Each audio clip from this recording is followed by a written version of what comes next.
Hello, everybody. How are you? Wow, a packed room today. Yes, ma'am. Last night, the Trump administration faced another example of judicial overreach. Using his full and proper legal authority, President Trump imposed universal tariffs and reciprocal tariffs on Liberation Day to address the extraordinary threat to our national security and economy posed by large and persistent annual U.S. goods trade deficits. The United States has run a trade deficit of goods every year since 1975. In 2024, our trade deficit in goods exceeded $1 trillion. Everybody agrees this is unacceptable. President Trump is delivering on his promise to fix this problem, and he has taken a long overdue and much needed bold stance for American workers after decades of our manufacturing base being hollowed out. The president's rationale for imposing these powerful tariffs was legally sound and grounded in common sense. President Trump correctly believes that America cannot function safely long-term if we are unable to scale advanced domestic manufacturing capacity, have our own secure critical supply chains, and our defense industrial base is dependent on foreign adversaries. Three judges of the U.S. Court of International Trade disagreed and brazenly abused their judicial power to usurp the authority of President Trump to stop him from carrying out the mandate that the American people gave him.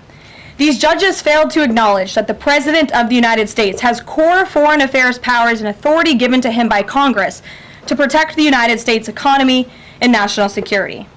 Congress had created the National Emergency Act to provide the congressional framework to strike down improper IEEPA use, and any questions over whether President Trump improperly imposed these IEEPA tariffs were already adjudicated in Congress following Liberation Day. Congress firmly rejected an effort led by Senator Rand Paul and Democrats to terminate the president's reciprocal tariffs. The courts should have no role here. There is a troubling and dangerous trend of unelected judges inserting themselves into the presidential decision-making process. America cannot function if President Trump, or any other president for that matter, has their sensitive diplomatic or trade negotiations railroaded by activist judges. President Trump is in the process of rebalancing America's trading agreements with the entire world, bringing tens of billions of dollars in tariff revenues to our country, and finally ending the United States of America from being ripped off. These judges are threatening to undermine the credibility of the United States on the world stage. The administration has already filed an emergency motion for a stay pending appeal and an immediate administrative stay to strike down this egregious decision. But ultimately, the Supreme Court must put an end to this for the sake of our Constitution and our country. With Congress returning next week, it's critical that Senate Republicans maintain the momentum and quickly pass the One Big Beautiful Bill. The One Big Beautiful Bill will truly make America safe and prosperous. The One Big Beautiful Bill includes the largest border security investment ever. That's why the law enforcement groups are lining up to encourage its swift passage. The National Fraternal Order of Police, the largest police union in the country, just endorsed key provisions of the bill. The FOP president announced their strong support, saying the One Big Beautiful Bill Act is more than legislation. It is a promise kept to the public safety officers across the country and a bold step toward an economy that respects, rewards, and uplifts the people who keep it safe.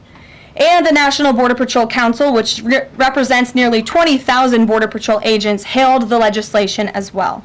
The group's president said this legislation provides a once-in-a-generation investment in the border security of our great country and will make America safer.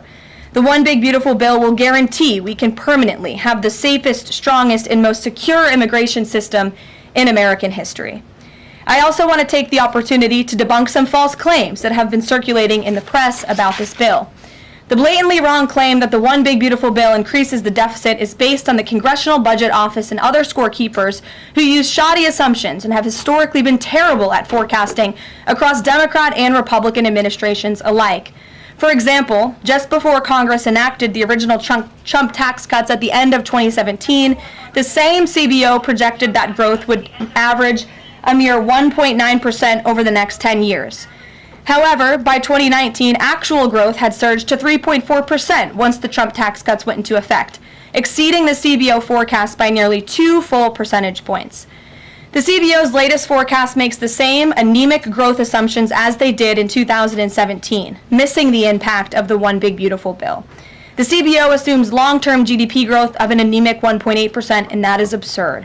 The American economy is going to boom like never before after the One Big Beautiful Bill is passed. The largest middle-class tax cut in history, massive deregulation, and the most aggressive domestic energy exploration ever will fuel small businesses, further boost private investment, increase workers' wages, and supercharge economic growth. The Council of Economic Advisors has factored in the effects of all these pro-growth policies and estimated in their own analysis that growth will average 3% in the long run after the One Big Beautiful Bill is passed, which is nearly double the ridiculous CBO projection. This higher growth would result in $4.1 trillion in additional revenue over the next 10 years. Between the common sense spending reforms contained in the One Big Beautiful Bill and the robust economic growth that will be generated as a result of it, there will be no increase to the deficit. The same analysis from the CEA shows just how this historic package will unleash prosperity and ignite a blue-collar boom across America. But if the radical Democrats get their way and the One Big Beautiful Bill does not pass, Americans will face a whopping $4 trillion tax hike. This is unacceptable to President Trump. President Trump will not allow Democrats to massively raise Americans' taxes. Senate Republicans must get this bill passed. Failure is not an option. The American people are counting on Republicans to deliver. In other news, despite all the doom casting from the media, Americans are growing more and more optimistic about the economy under this president. Consumer confidence surged in May with the biggest monthly jump in 4 years, smashing expectations. According to the release from the Consumer Confidence Index, the increase in confidence was broad-based across all age groups, income groups, and political affiliations. Our country is clearly heading in the right direction under President Trump's bold leadership. For the first time in history of Rasmussen polling, a majority of Americans believe the country is on the right track. It's unsurprising because the president is fulfilling the promises he made to the American people. Here in our new media seat today, we have the editor-in-chief of The Federalist, Molly Hemingway. The Federalist is led by Molly and Sean Davis and provides fearless journalism and coverage of politics and culture to millions of readers all over the world. Thank you for being here, Molly, and why don't you please kick us off? Thank you, Caroline. Thank you. In the first Trump administration, there was an effort to stymie the agenda of Trump through the Russia collusion hoax perpetuated by many people in the media, including some people seated here, or the media outlets they represent, and other Democrats as well. The second Trump administration, to reference what you said at the beginning, seems to be subject to an effort to stymie the agenda using rogue lower court judges. You mentioned that the Supreme Court could and should do something to rein in these lower court judges. Also, Congress could do something about it, but they don't seem terribly interested in it. It also seems there's not much of an actual coordinated effort from this White House to take and tackle this effort from judges, Democrats and other people using these judges to stymie the agenda. Is there an actual effort by this White House to tackle this issue in a comprehensive way, and if so, what is it? There is an effort by this administration to tackle these rogue judges and the injunctions and the blockades that we have faced in our broken judicial system in every case. I mean, we have seen time and time again these lower district court judges ruling against this administration in the president's basic executive authority and powers, and this administration is fighting every single one of those battles in court, including already the block that came down from the tariff court, the IEPA court last night. And as on my way out here to the briefing room, I understand that there was another district court judge right here in Washington, D.C. who ruled against the president's tariff power. And I will get to the heart of your question, and I'm glad that we are addressing this in the room today, because nationwide injunctions ordered against the first Trump administration, Trump 1.0, account for more than half of the injunctions issued in this country since 1963. And President Trump had more injunctions in one full month of office in February than Joe Biden had in 3 years. And let me roll through some of these radical injunctions to paint the picture for the American people at home. These are not just talking points. These are real judges in the court of law who are trying to block the president's power and the policies that he was elected to enact. For example, a court ordered the Trump administration to return already deported terrorist aliens back to the United States. A court has ruled the Trump administration can't even temporarily pause our refugee programs. Courts prohibited the Trump administration from eliminating federal funding for child transgender surgery and mutilation, a practice that the American people overwhelmingly reject. A court also held that the Trump administration could not ban people experiencing gender dysphoria or mental health issues from serving in the military. Ridiculous. Courts prohibited the removal of transgender women from women's prisons despite potential physical harm to real women in those prisons, biological women. A Northern District of California judge issued an absurd ruling that the president cannot fire people within the executive branch without Congress passing a bill, even though Congress has expressly authorized the president through the Office of Personnel Management to authorize reductions in force across agencies. A court also ordered the Trump administration to rehire thousands of already fired employees in several cases. A federal judge blocked the Trump administration from defunding the Department of Education, another signature campaign promise that this president has the power to implement. Courts ordered the Trump administration could not eliminate funding for illegal DEI programs, hence the word illegal. These are illegal programs to begin with, and now the courts are trying to say this president can't roll them back. And a district court judge prohibited the president from issuing any categorical funding freezes. And then another court ordered on top of that the administration makes $2 billion of payments in 36 hours. These are just a few of the ridiculous orders that we have seen from lower district court judges every day, and we hope that the Supreme Court will weigh in and rein them in. But White House advisor Stephen Miller says it's judicial tyranny. Some people are calling it a judicial coup. You're saying you're responding to each and every one of these actions, efforts by these judges to delay or thwart the implementation of the agenda. But is there going to be anything more than that, or is it just going to let this operation continue, even though it could delay everything for years until the presidency is over? The administration is operating under the directive given to from the president that we need to comply with the court's orders. He's made that very clear, but we're going to fight them in court, and we're going to win on the merits of these cases because we know we are acting within the president's legal and executive authorities. And thanks for being here. Gabe. Thank you, Caroline. Question on tariffs, but first actually some foreign policy news, some breaking news. Some local Israeli media is reporting that Prime Minister Netanyahu told hostage families that he's accepted a 60-day truce offer. So can you confirm, have Israel and Hamas agreed to a truce? I can confirm that Special Envoy Witkoff and the president submitted a ceasefire proposal to Hamas that Israel backed and supported. Israel signed off on this proposal before it was sent to Hamas. I can also confirm that those discussions are continuing, and we hope that a ceasefire in Gaza will take place so we can return all of the hostages home, and that's been a priority from this administration from the beginning. I won't comment further as we are in the midst of this right now. So to be clear, you don't know if Hamas has accepted it yet? Not to my knowledge, but certainly if that becomes the case and this ceasefire goes into effect, you'll hear it directly from myself, the president, or Special Envoy Witkoff. On tariffs, Kevin Hassett earlier this morning, he brushed off a legal ruling and called it a hiccup, and he said that trade deal negotiations would continue. Why would other countries continue these trade deal negotiations given the ruling? Because other countries around the world have faith in the negotiator-in-chief, President Donald J. Trump.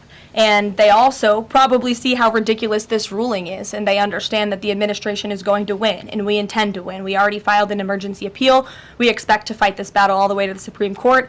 These other countries should also know, and they do know, that the president reserves other tariff authorities, Section 232, for example, to ensure that America's interests are being restored around the world. But I can confirm that our ambassador for trade, Jamison Greer, already heard from countries around the world this morning who said they intend to continue with these negotiations. Peter. Thank you, Caroline. So many of the president's plans right now are being blocked by courts. If the courts are going to be the ones who are shaping policy, does the president wish he would have just become a judge instead? I think the president would take this job over being a judge, and certainly the president is acting within his authority. He wishes judges would do the same. But so the courts are basically telling you guys they think that the White House's policies, the president's policies, are in some way against the law. So why can't President Trump ask the Republicans that control the House and the Republicans that control the Senate just to make a new law? Well, these laws have already been granted to the president by the Constitution and by laws that have been previously passed. I'll give you another example. For instance, we've been blocked in court for the revocation of visas from individuals who have the privilege of studying in the United States of America. Secretary of State Rubio has simply used his authority to revoke those visas, to revoke that privilege, and we've seen the courts try to block that. So if these judges want to be the Secretary of State or they want to be the president, they can run for office themselves. It should be the other way around. But all of the actions the president has taken rely on legal authorities that have already been granted to him by our nation's existing laws. And on a different topic, there are some folks in President Biden's inner circle, who are now in talks with Republicans in Congress to give interviews about how they may have handled President Biden's decline. Is the president satisfied with aides only sitting for these transcribed interviews, or would he also like to see some kind of testimony from the former First Lady, Dr. Biden? I think, frankly, the former First Lady should certainly speak up about what she saw in regards to her husband and when she saw it and what she knew. Because I think anybody looking, again, at the videos and photo evidence of Joe Biden with your own eyes and a little bit of common sense can see this was a clear cover-up. And Jill Biden was certainly complicit in that cover-up. There's documentation, video evidence of her clearly shielding her husband away from the cameras. They were just on The View last week. She was saying everything is fine. She's still lying to the American people. She still thinks the American public are so stupid that they're going to believe her lies. And frankly, it's insulting, and she needs to answer for it. Ouija. Thank you, Caroline.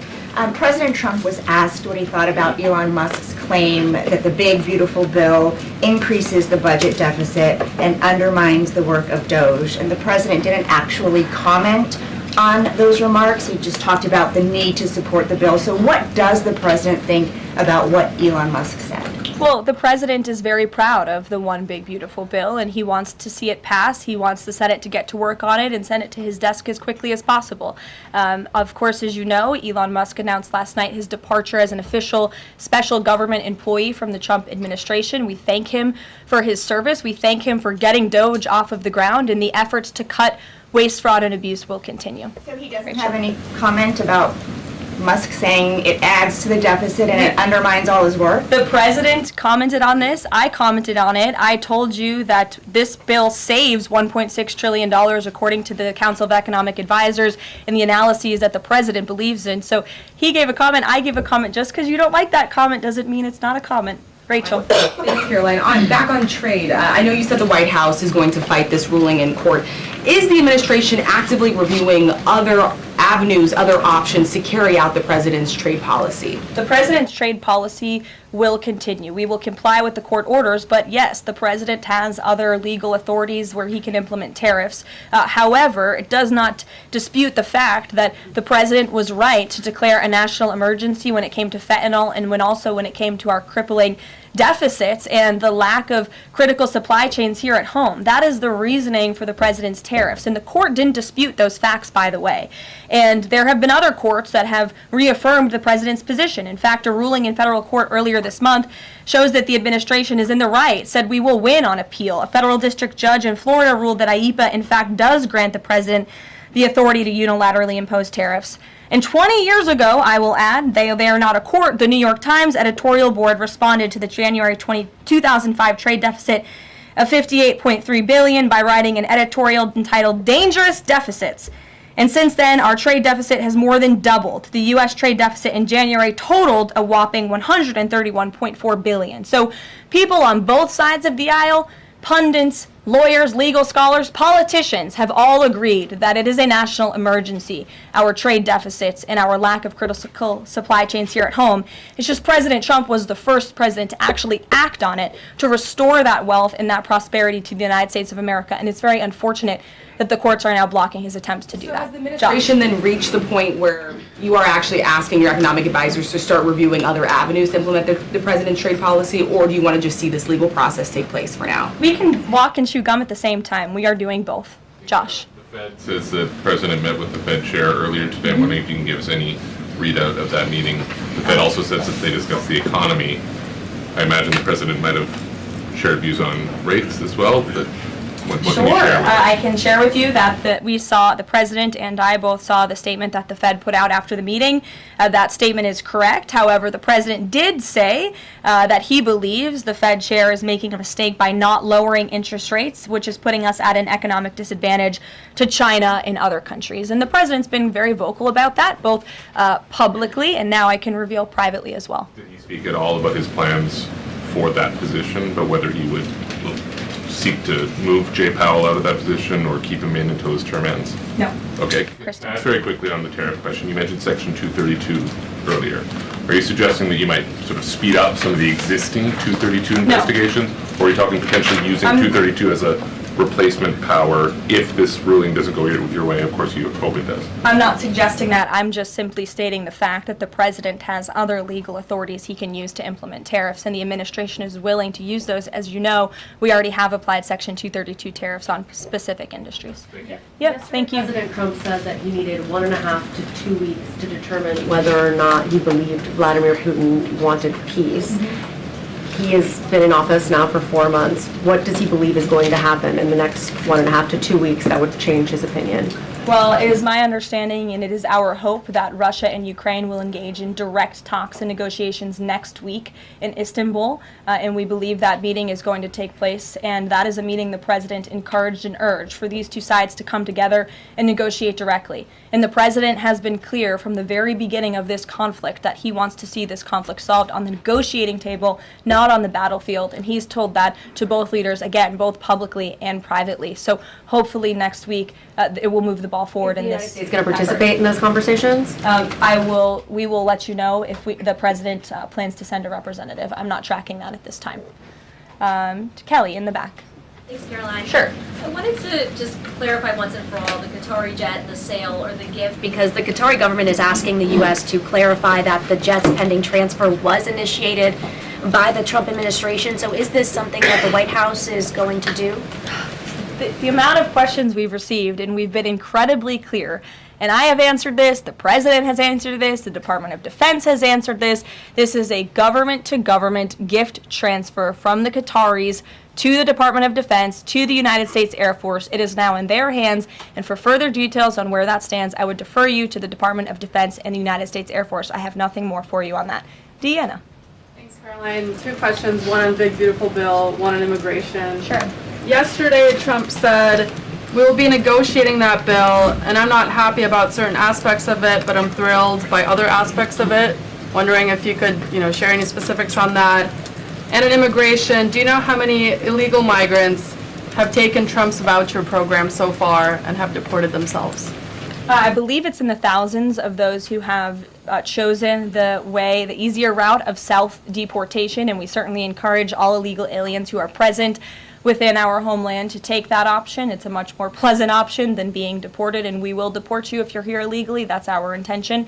As for the first question, what the president was speaking about is how this is a great bill. However, it has come as a result of a hard negotiation. It's difficult to get things done on Capitol Hill, but thanks to President Trump, this bill is moving in the right direction, and thanks to House Republicans and the leadership over there as well, who did a great job mediating both sides of the caucus to move this bill to the Senate. And now the president, again, has told his friends on the Senate side and is already engaged in those conversations to get that bill back to his desk as soon as possible. Sure. Has this administration been briefed about the incident that happened in Gaza on Tuesday during the rollout of the Gaza Humanitarian Foundation distribution of aid to Palestinians there? And should there be a ceasefire, will this administration continue to rely on this foundation for the distribution of aid to civilians?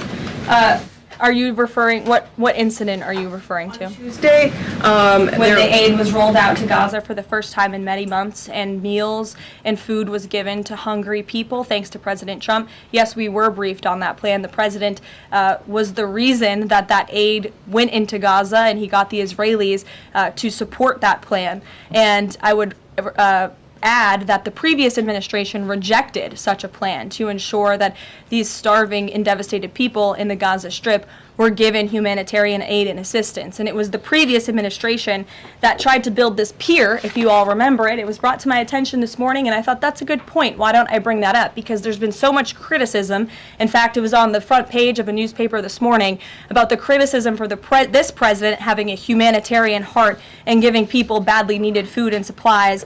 Nobody wanted to talk about how the previous administration failed in that endeavor. They built this pier that cost $230 million. It lasted about 20 days, and more than 60 U.S. service members were injured, as a part of this floating aid pier that did nothing for the people of Gaza. The president is opening up his humanitarian heart to get aid into the region while his team simultaneously negotiates a ceasefire and the return of all hostages. We are moving the ball forward in a positive direction for all people. The president wants to see peace for all people. Jasmine. Thanks so much, Caroline. A notice investigation found that the Hallmark Maha Commission report that was released last week cites studies that appear to not exist. We know that because in part we reached out to some of the listed authors who said that they didn't write the studies cited. So I want to ask, does the White House have confidence that the information coming from HHS can be trusted? Yes, we have complete confidence in Secretary Kennedy and his team at HHS. I understand there were some formatting issues with the Maha report that are being addressed, and the report will be updated, but it does not negate the substance of the report, which, as you know, is one of the most transformative health reports that has ever been released by the federal government and is backed on good science that has never been recognized by the federal government. And a quick follow-up, can you talk about what tools or research goes into production of these kinds of reports? For instance, is it AI that's used to put together these reports now? I can't speak to that. I would defer you to the Department of Health and Human Services. What I know is just what I told you. Lindsay. Thank you, Caroline. Many small businesses that we've talked to since the tariffs have been in place have said what would really help them is a long-term plan so that they can catch up. In light of what's happened now, this trade war with the courts, how will that impact this 90-day window? Will you guys be adjusting that? And how can you help relieve some of these small businesses? Well, I would say nobody understands the needs of business owners, and nobody has the backs of our small business community more than President Donald J. Trump. He believes, I've heard him talk about this with small business owners himself, that small businesses are truly the backbone of our American economy. And that's why the president is supporting the One Big Beautiful Bill. So for those you spoke to who are asking for a long-term plan, big tax cuts are coming their way. No tax on tips, no tax on overtime for their workers, more money in their pockets.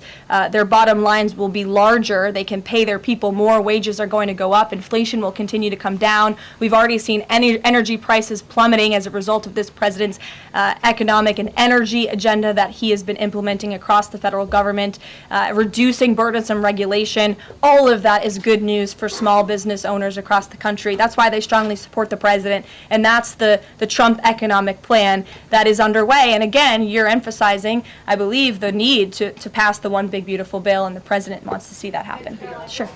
Will you still work within that 90-day window for these trade negotiations? Does that still stand? Again, as far as we're concerned, our trade agenda is moving forward, and we've already heard from countries around the world today who will continue to negotiate in good faith with the United States so we can cut good trade deals on behalf of the American people, and we fully expect to win this case in court. Sure. On Golden Dome, the president put out this number of $61 billion. How did he arrive at that? Is that the number it will cost to protect Canada, and is it negotiable, or where did it come from? I can certainly ask the president, and I can check in with our research team, and we'll get you the facts on that number. But the Golden Dome is certainly a significant investment in our nation's national security and homeland security to protect Americans, all of you in this room, from future threats. Any readout on, have the Canadians been talking in good faith about paying to be in it? I know they've expressed some interest. Well, the president has certainly expressed to the Canadians how we are essentially subsidizing their national defense. He brought it up in his meeting with their new leader here, and as you know, we'll be traveling to Canada next month for the G7, so I expect that topic of discussion to come up on that trip as well. Sure. Hi, thanks, Caroline. There was a May Day USA rally in Seattle that happened over the weekend that devolved into some protests and riots. The Seattle Mayor Harrell said that it was a far-right rally held here to provoke a reaction by promoting beliefs that are inherently opposed to our city's values, which he defined as LGBT values. I know the FBI is looking into this, but has the president reached out to the mayor at all, asked him to apologize for this, and is this something that the administration would consider an example of anti-Christian bias? I'm not aware of that case. I know the FBI is looking into it, but I'm not aware of any phone calls the president may or may not have made to the mayor of that city. And then on Doge, we know that Elon Musk is leaving. Do you have an updated leadership structure for who is leading the group? Is Russ Vought involved? And what is its new mission now, if any? Well, the entire cabinet is involved, and I spoke to the president about it this morning, and the entire cabinet understands the need to cut government waste, fraud, and abuse, and each cabinet secretary at their respective agencies is committed to that. That's why they were working hand in hand with Elon Musk, and they'll continue to work with the respective Doge employees who have onboarded as political appointees at all of these agencies. So surely the mission of Doge will continue, and many Doge employees are now political appointees and employees of our government, and to the best of of my knowledge, all of them intend to stay and continue this important work. Is there a Doge leader taking the place of Mr. Musk? Well, again, the Doge leaders are each and every member of the president's cabinet and the president himself, who is wholeheartedly committed to cutting waste, fraud, and abuse from our government. Michael. Thank you, Caroline. There's conflicting reports out of the Middle East right now. Saudi television network Al Arabia is saying that Israel and Hamas have agreed to a 60-day ceasefire. Sources with Hamas are saying that has not been agreed to. If and when that does happen, will we expect to hear something from President Trump announcing that? As I said earlier, yes, indeed. If there is an announcement to be made, it will come from the White House, the president, myself, or Special Envoy Witkoff. Caroline, one big beautiful bill. The president says he's not happy with all aspects of it. What changes would he like to see be made? And can this bill be both big and beautiful? It is a one big beautiful bill, as the name rings true, and the president, as I said, is currently working with his friends in the Senate who have some recommendations for the bill. Those negotiations and discussions are continuing, but the president's ultimate priority is to get this bill back to his desk for signature. And the president's priorities in this bill are non-negotiable in terms of the tax priorities he wants to see and the large tax cuts in the border investments that are currently in this bill. He is not going to allow them to go away for the American people. Sure, go ahead. Yes, I wanted to ask you about, has the president spoken to any of these foreign leaders about these agreements that have been reached, specifically the case of the United Kingdom that already has an agreement in place after this decision of the court in New York? Has the president talked to foreign leaders about what? About the court decision in New York. Which court decision in New York? The trade court. Oh, the trade court decision. He did speak to the leader of Japan this morning, and he said that was a very good call and a good discussion. And as I said, the president's cabinet, Secretary Lutnick, Secretary Bessent, and Ambassador Jameson Greer have all been in touch with their counterparts in countries around the world to let them know the United States will still be at the negotiating table, and we still expect countries around the world to treat us fairly. Again, I will just close by saying that how ridiculous it is that we've been ripped off, our middle class has been hollowed out, our manufacturing base has left and gone overseas, jobs have been offshored, and now no court did anything about that. No court did anything about hundreds of thousands of people being put out of work, about thousands of factories being closed down, about our deficits going to dangerous levels, as the New York Times has said.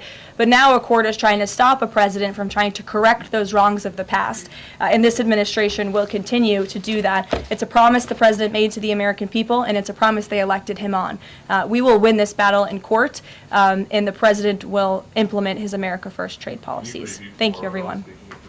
Is the U.S. Steel situation tomorrow at the speech? I can tell you the president greatly looks forward to going to Pittsburgh, Pennsylvania, where he will discuss this historic deal and discuss American jobs and American steel, and we hope to see you all there. Thanks, guys.